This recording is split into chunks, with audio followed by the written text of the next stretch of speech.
Il y a 10 ans de ça, j'étais encore menuisier ébéniste. Et puis j'ai eu un petit accident de travail qui m'a fait abandonner ce métier. Et suite à différents parcours en centre de rééducation où j'ai pu rencontrer également des kinés, eh bien, ça m'a donné envie d'être moi-même kiné. J'avais vraiment envie, et c'est l'avantage d'un centre de rééducation, de prendre en charge les patients durant 1 heure et de voir tout un système pluridisciplinaire où on a vraiment le patient de A à Z. Donc c'était vraiment l'avantage de voir beaucoup de pathologies différentes, beaucoup de publics différents, et donc de continuer à se former et de ne pas s'ennuyer. Le but aussi de venir travailler en centre de rééducation, c'était de ne pas se retrouver tout seul. Quand on sort de l'école, on a une formation de base, mais on est loin de tout savoir, hein, loin d'avoir appréhendé toutes les pathologies. Et le fait d'avoir des collègues qui sont très ouverts, qui ont plus d'expérience, justement on peut s'appuyer dessus si on a une question. Il n'y a pas de journée type.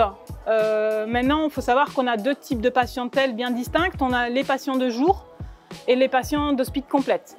Donc les patients d'hospice complète, c'est des patients qui vont dormir à l'étage, donc ils vont rester hospitalisés entre 2-3 semaines, parfois des mois en fonction de la pathologie.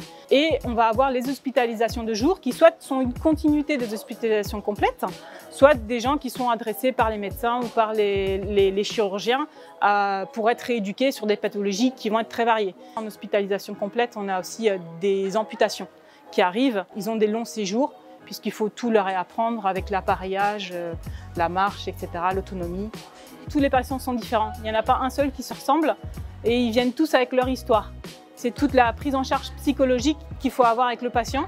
Il ne faut pas hésiter à demander comment ça a été la séance d'avant et à réajuster.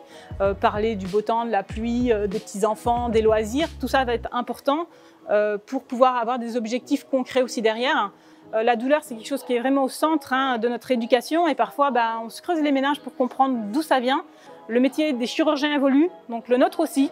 Donc c'est en perpétuelle évolution, de nouvelles machines, nouvelles prothèses pour les gens qui sont amputés, nouvel appareillage. Pour être kiné, je pense qu'il faut aimer avoir le contact avec les gens, pas hésiter à savoir écouter, savoir rassurer.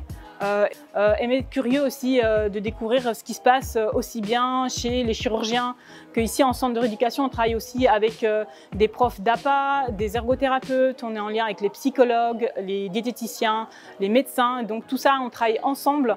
C'est un métier qui est très riche. Je pense qu'il ne faut pas hésiter à s'intéresser à ce métier et à sauter dedans à 2 pieds.